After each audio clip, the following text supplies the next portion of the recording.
I stared at Mason across the glass table in his office. Sunlight slashed through the blinds, lighting up the arrogance on his face. "Fire me, then," I said quietly. He blinked, surprised at my calm. "Jenna, you're replaceable.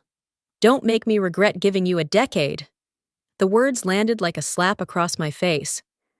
I had been ready to walk into the boardroom, prepared to present a year's worth of work that could redefine Horizon dynamics. Instead, I was standing in Mason Grant's office at 7:59 a.m., hearing the man I built an empire for strip me of every ounce of dignity. Replaceable, after 11 years. 11 years of missed birthdays, sleepless nights, and fixing disasters no one else could handle. 11 years of giving this company every part of myself, only to be told I was nothing more than a spare part. I straightened my shoulders and looked at him. Mason Grant, CEO of Horizon. Was everything people expect a leader to be on the surface? Charismatic smile, tailored suit, a voice that could sell a lie as truth. But behind the glass walls and polished charm, he was a man who thrived on control, who built his throne on the backs of those too loyal to fight back. And now, he was throwing me aside for Olivia, his 22-year-old niece, fresh out of college, with no background in systems architecture. The same Olivia who couldn't explain a basic algorithm in the one meeting she bothered to attend. Yet Mason wanted her trained, by me, to carry the torch. When I refused, he didn't ask why. He didn't care. Nepotism doesn't negotiate, it commands. The office was too bright, sunlight slicing through blinds, making everything feel harsher, colder. Mason leaned forward, hands clasped like a man delivering mercy. "Security will escort you out, effective immediately." My heart pounded, but my face didn't flinch. Shock burned through me, humiliation settling like lead in my chest. But I swallowed every word, screaming to get out. Instead, I gave him a smile so small it almost hurt. "Is that your final decision?" he smirked, thinking he had won. If only he knew. The office felt smaller than it had ever been. Walls that once framed late nights, and victories now pressed in like a cage. My desk, the same one I had worked at for 11 years, looked foreign, sterile, almost cruel in its neatness. I lowered the empty cardboard box onto the surface and began to pack. Slowly, methodically, each motion deliberate, because it was the only way to keep my hands from trembling. My favorite pen, a stack of notes scrawled during midnight strategy calls, the coffee mug with a fading company logo that used to mean pride. Around me, whispers floated like smoke. Colleagues paused at their monitors, pretending to type while their eyes darted in my direction. Some looked away quickly. Others held my gaze for a second too long, their pity burning like acid. "Can you believe it?" someone muttered behind the partition. "After everything she did for Horizon." I pretended not to hear, pretended I didn't feel the knife of humiliation sliding deeper with every stolen glance. Across the floor, Mason's voice cut through the tension, firm and detached. "Make sure her access is gone within the hour. Wipe every credential." Security nodded, fingers already flying across a keyboard. In seconds, my digital existence inside Horizon began to disappear. Files, permissions, years of architecture reduced to a blinking cursor. I kept packing, silent, my face neutral, my heartbeat anything but. There was no room for rage. Not yet. Rage was loud. I needed quiet. Quiet had always been my weapon.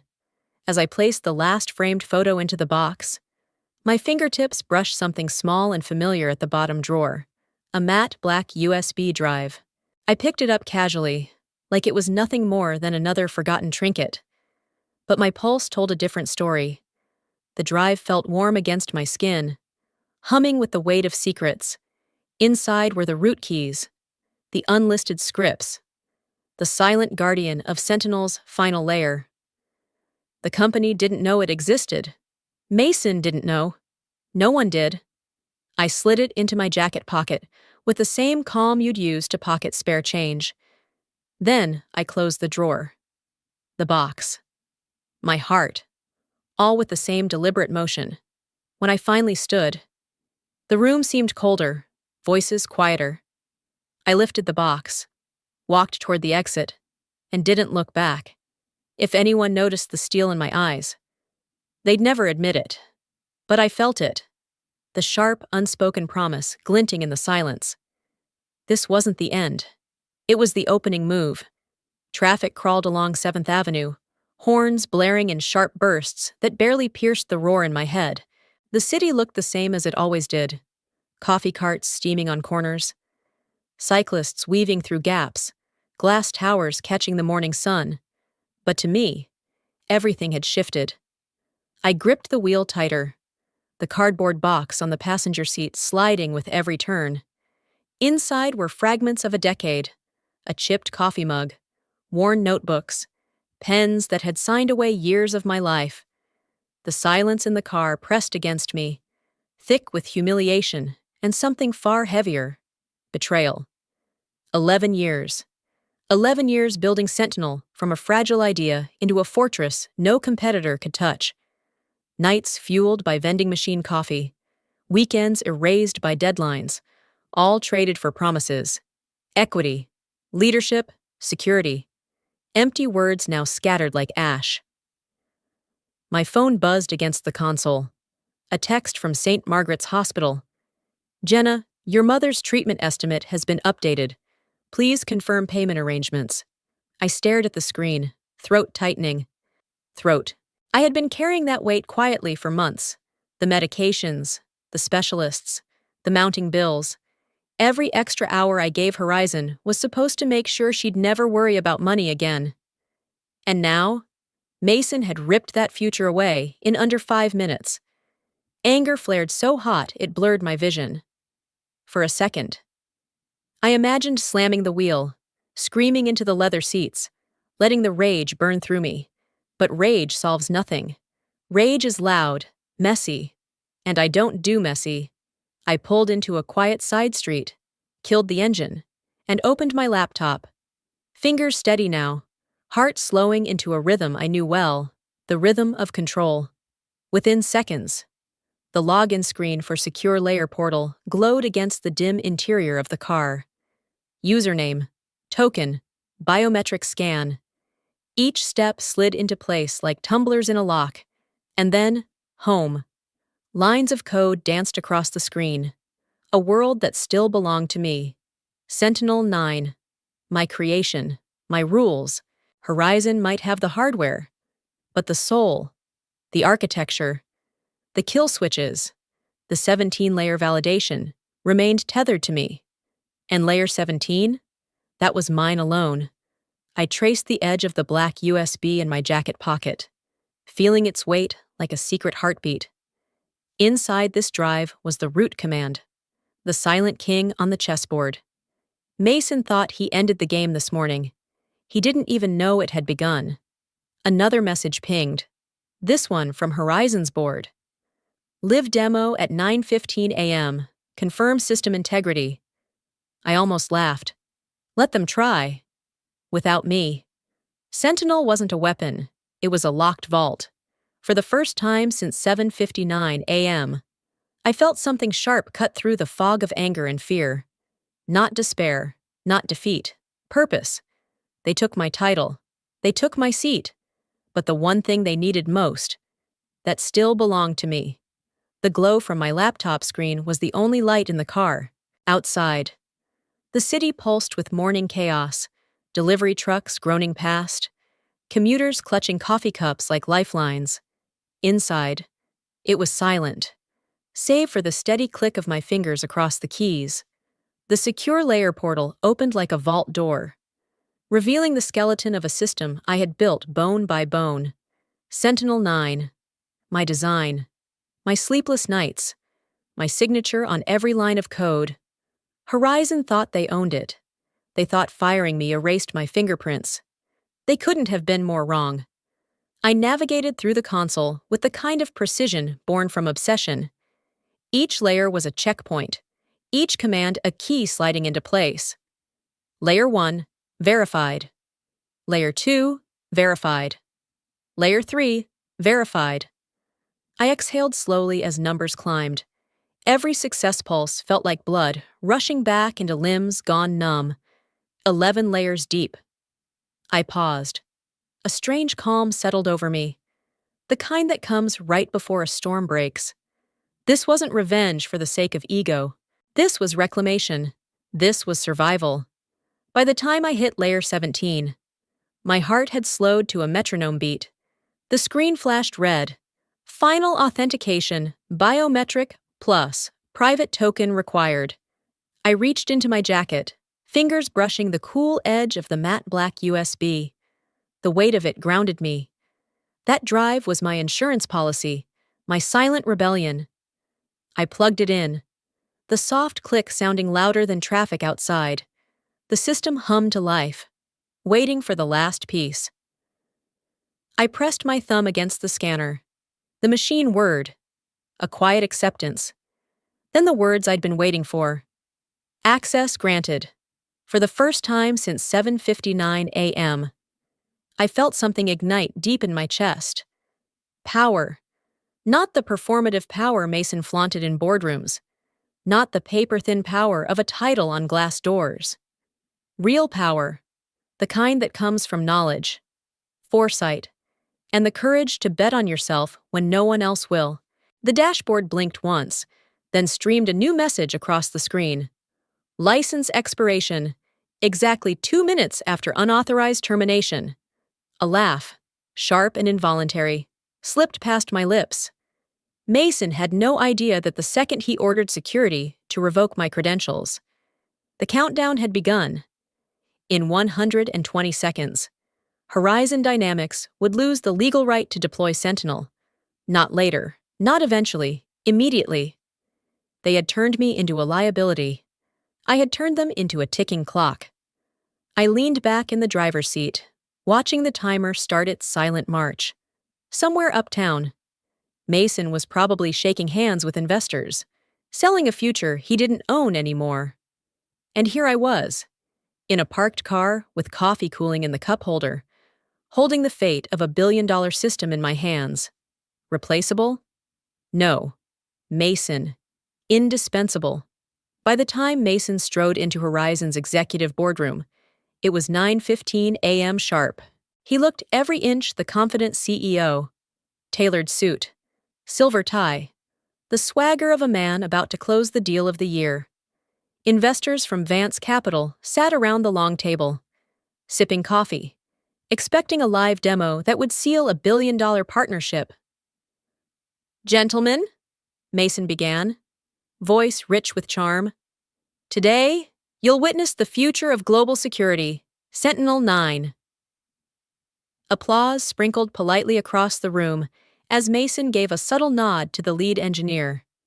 Screens lit up with Horizon's signature blue interface. Fingers flew across keyboards, executing the launch sequence. For 2 full seconds, everything seemed perfect. Then it happened. Authentication required. Architect biometric verification missing. The text glared in bold red across every screen. The lead engineer froze. A second message followed. Access locked. Contact system architect. Panic rippled through the room. Investors leaned forward, brows furrowed. Mason's smile stiffened as he barked. Reset and rerun. They tried. 3 times. Same message. In the corner. Olivia, dressed like this was her runway, shifted uncomfortably in her chair. Her glossy lips parted, but no words came out. Is there a problem? Asked one of the investors, voice cool, dangerous. Just a minor glitch. Mason lied smoothly, though the pulse at his temple told a different story. Give us a moment. Behind the calm facade. His blood ran cold. This system had been bulletproof, or so he thought. He yanked out his phone, stabbing at the screen, half a mile away. I sat in a quiet cafe by the park, watching steam curl from my cup, around me. Life went on, laptops hummed, Spoons clinked against ceramic. My world had narrowed to the glow of my screen, where a single line confirmed what I already knew. Authentication, lock, active. The phone buzzed against the table. Mason. I let it ring twice before sliding to answer. Jenna, he snapped, skipping pleasantries. You've crossed a line. This is IP theft, and I will bury you in litigation. I stirred my coffee slowly, letting the silence stretch before answering in a voice as calm as the latte art dissolving in my cup. Check the patent registry. What? Do it, I said softly, and ended the call. The truth would hit him like a wrecking ball. Horizon didn't own Sentinel. They leased it, and the lease ended the moment he signed my termination papers. I closed my laptop, savoring the quiet hum of the cafe, the soft murmur of strangers who didn't know that a billion-dollar empire was crumbling while I stirred sugar into my coffee. Chaos was erupting uptown. But here, peace. For the first time all morning, I smiled. Mason's office door slammed so hard the glass shivered.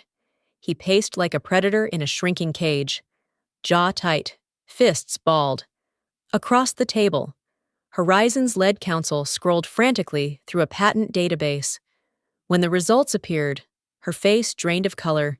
Sir, the patent for Sentinel-9 isn't under Horizon Dynamics, she said carefully, like speaking too fast might ignite him. It's filed under an LLC, Collins Innovations, registered owner, Margaret Collins. Mason stopped dead. Who the hell is Margaret Collins? She's Jenna's mother. For a long second, the room was silent except for Mason's sharp intake of breath. Then he exploded. Get me every attorney we have on retainer, now! I don't care what it costs. I want that patent frozen by noon. Meanwhile, I sat in my apartment, laptop open on the kitchen counter, a mug of untouched coffee cooling beside it. Sunlight poured through the blinds, but it felt like the air had grown heavier. The calm from the cafe replaced by a sense of unease crawling under my skin. The email arrived at 10:48 a.m., subject line in bold red. Urgent. They're filing an injunction against your LLC. I stared at the screen, heart thudding once. Hard. The message was from Cooper, my attorney, the one man who knew the whole story. His words were razor sharp. Horizon is seeking an emergency injunction to freeze the Sentinel patent. If granted, they'll regain temporary control until a court decides ownership. You need to move fast. For the first time today, my throat tightened with something dangerously close to fear. I had played every move with precision, but Mason was rich, ruthless, and desperate. A temporary injunction could strip me of leverage, undoing everything in one stroke. I pulled in a slow breath, forcing my mind to cut through the panic. Think. Jenna. The LLC paperwork. The filings. Every email timestamp proving I secured ownership 2 years ago. They were my shield. If I could get them organized and filed before the hearing request hit the docket. My fingers flew across the keyboard, summoning encrypted archives, dragging contracts into folders marked for submission. Cooper's number flashed on my phone. They'll argue you breached fiduciary duty, he said the moment I answered. We counter with proof the LLC predates the Horizon licensing agreement. Get me that timeline, now. I ended the call, pulse hammering as I worked. Outside, a siren wailed somewhere far away. Inside, the only sound was the relentless tapping of keys and my own breathing, sharp and uneven. This wasn't about revenge anymore. This was survival, mine and Mom's. And if Mason wanted war, he just picked the wrong battlefield. The boardroom doors opened with a theatrical sweep as Mason strode in, his hand resting lightly on Olivia's shoulder, like she was the company's secret weapon instead of its ticking liability. Her designer blazer shimmered under the fluorescent lights, and her confidence looked freshly rehearsed. Chin high, smile polished, phone clutched in one manicured hand. Gentlemen, Mason announced, his voice booming with a confidence he didn't feel. Allow me to introduce Olivia Grant, future face of Horizon's innovation division. Investors shifted in their seats. Cameras pivoted for a better view. A few reporters at the back of the room raised their brows. But Mason didn't care. He needed a win, and this was his Hail Mary. Olivia strutted to the console like a runway model, her heels clicking against polished floors. She propped her phone against a coffee carafe, angling it perfectly. "Just capturing a behind-the-scenes moment," she chirped, oblivious to the tension coiling around her. The little red light blinked live, sending Horizon's disaster straight to her thousands of followers and every financial blog that monitored her feed. "Go ahead, Olivia," Mason urged, his smile taut as wire. "Show them how seamless Sentinel really is." She typed in her credentials with a flourish, as if cracking the Da Vinci Code, and pressed enter. For one fleeting second, the screen blinked blue. Then, in bold crimson letters, the words roared back like a slap across the face. "Architect biometric verification required." A hush fell so heavy it felt like gravity had doubled. Olivia blinked at the screen, confusion staining her perfect features. She tried again, fingers fumbling now. Same response. "Access locked. Contact system architect." The investors exchanged sharp glances. One whispered, "Not softly enough." "Where's Jenna Collins?" Mason's jaw ticked. "It's a minor system flag," he said, voice coated in sugar and steel. "We'll have it cleared in moments." But there was no clearing it. Every attempt bounced off the same wall, layer 17.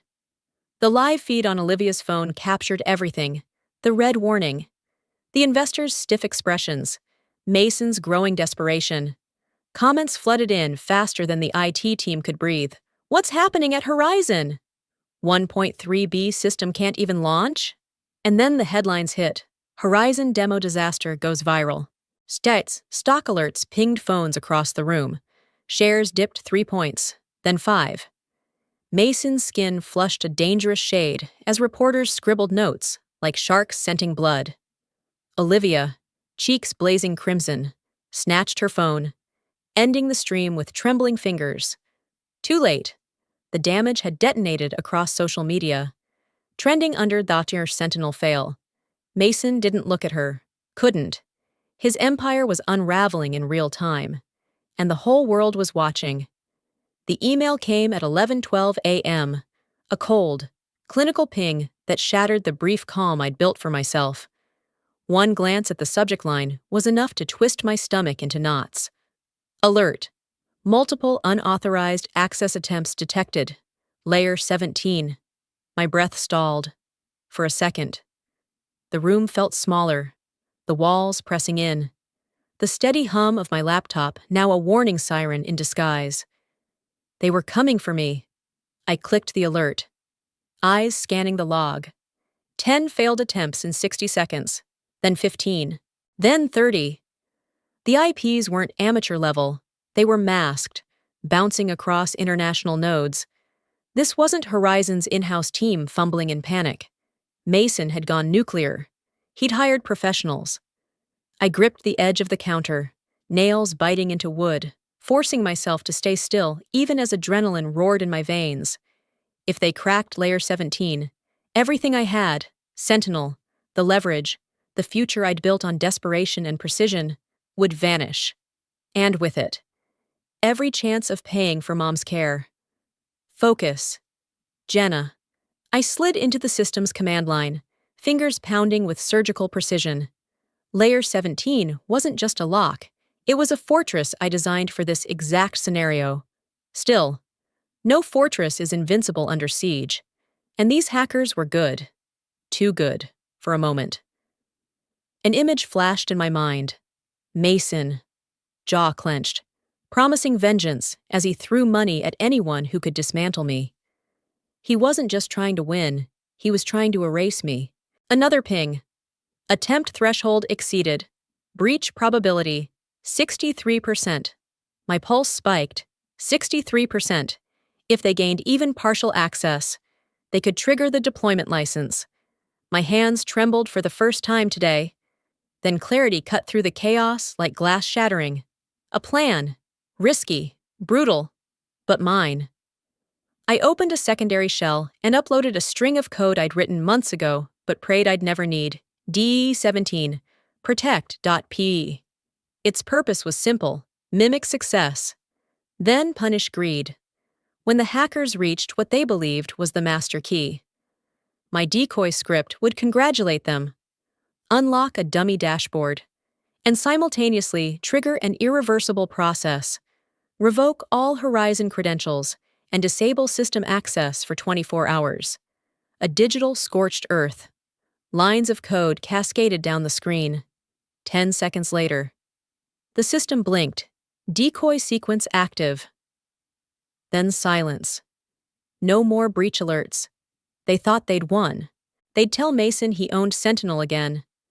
And when he tried to launch, Horizon would hit a wall so hard it would echo in their earnings calls for years. I leaned back, chest heaving, palms slick against the keyboard. Relief washed through me in sharp waves, chased by a single, undeniable truth. The war wasn't over. It had only changed battlegrounds, and I was done playing defense. The Langford Hotel's private lounge smelled of polished wood and old money.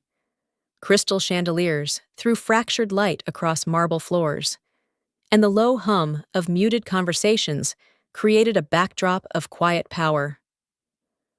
My pulse thudded as I walked toward the far corner, where two men in tailored suits sat flanking a woman with a presence so sharp it felt like standing near glass.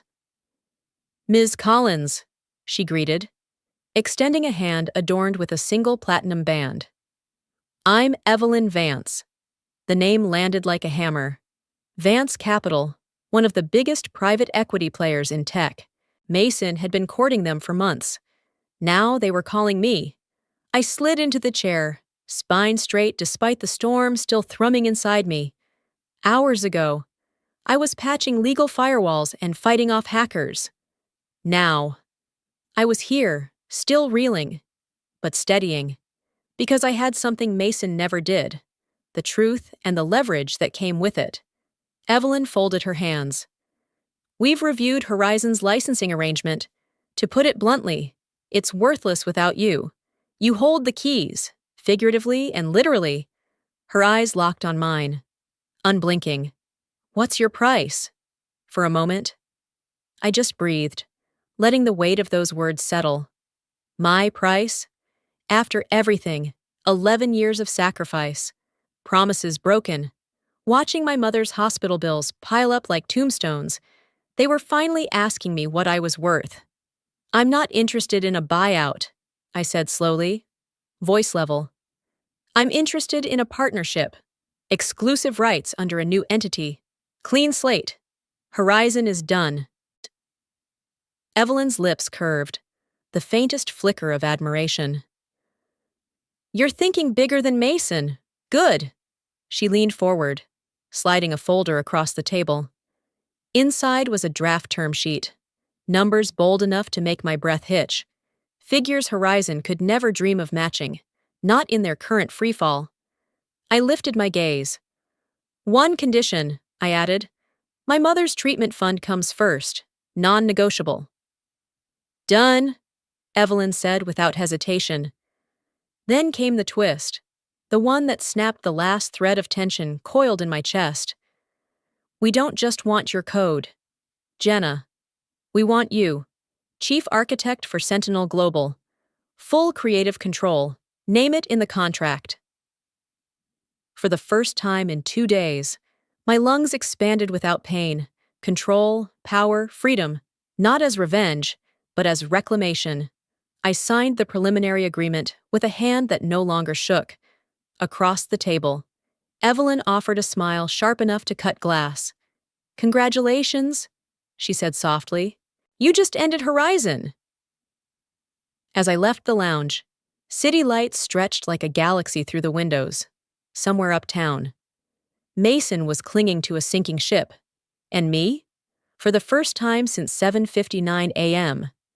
I wasn't drowning. I was steering the tide. At 10:30 a.m., my signature flowed across the dotted line in bold ink. Just 3 strokes of a pen, and the war was over. The weight I had carried for years, the humiliation, the exhaustion, the fear, lifted like smoke. For the first time in a decade, I could breathe without tasting iron. Evelyn Vance clasped my hand firmly. "Welcome to Sentinel Global, Chief Architect," she said. And the title sent a sharp thrill through me. Not a trophy, a reclamation, a nameplate carved out of survival and precision. By the time I stepped out of the Langford Hotel, the world outside had already begun to pivot. My phone buzzed with notifications, each one more brutal than the last. Horizon stock in freefall after demo disaster. Exclusive! Vance Capital signs $1.3 billion deal with former Horizon architect. Olivia Grant, silent amid corporate meltdown. Somewhere uptown, Mason was learning what it felt like to choke on arrogance. The board had stripped him of his title within the hour, an unceremonious vote driven by panic and collapsing shares. Olivia, the so-called prodigy, had vanished from her social feeds, her name trending for all the wrong reasons under Sentinel fail. I imagined the boardroom, the chaos, the shouting, Mason's face paling as the lawyers whispered the words he'd never prepared to hear. "You don't own Sentinel. You never did." And yet, none of it stirred triumph in me. Not the scandal, not the headlines, not the thought of Mason's empire burning from the inside out. This wasn't about vengeance anymore. It was about freedom, about ending a war that started the moment he told me I was replaceable. Hours later, the elevator doors slid open to a new floor, a new world. My office was minimalist, glass walls, white light, and a view that stretched like possibility itself. On the desk sat a single object, a plaque engraved with 6 words that tasted like victory when I ran my fingers across them. Chief Architect, Sentinel Global. I stood there for a long moment, letting the silence settle like an old friend. Then I placed the plaque where it belonged, center stage, and sank into the leather chair that didn't creak under the weight of expectation. My reflection in the glass looked calm. Colder, maybe, stronger, definitely. They thought I was replaceable. I whispered into the stillness, my voice steady as stone. They were wrong. Outside, the city kept moving, horns blaring, lights blinking, deals rising and collapsing like tides. But for me, everything had stilled, because this wasn't just the end of Horizon, it was the beginning of mine. I've learned something powerful through this journey. You can give your whole heart to a company, but never let them own your worth. Titles can vanish, offices can lock you out, but your knowledge, your skill, your resilience, no one can take that from you. If you're watching this and you've ever been underestimated, pushed aside, or told you were replaceable, remember this: the value you bring doesn't end when their approval does. Sometimes, losing what you thought was everything is just the beginning of something far greater. Now, I want to hear from you. Have you ever faced a moment like this, a time when you had to fight for your own worth? Share your story in the comments. I read every single one. If this story spoke to you, tap that like button so more people can find it. Share it with someone who needs the reminder that they are stronger than any setback. And if you want more stories like this, about resilience, justice, and taking back your power, hit subscribe and join this community. Because here, we don't just tell stories, we rewrite endings.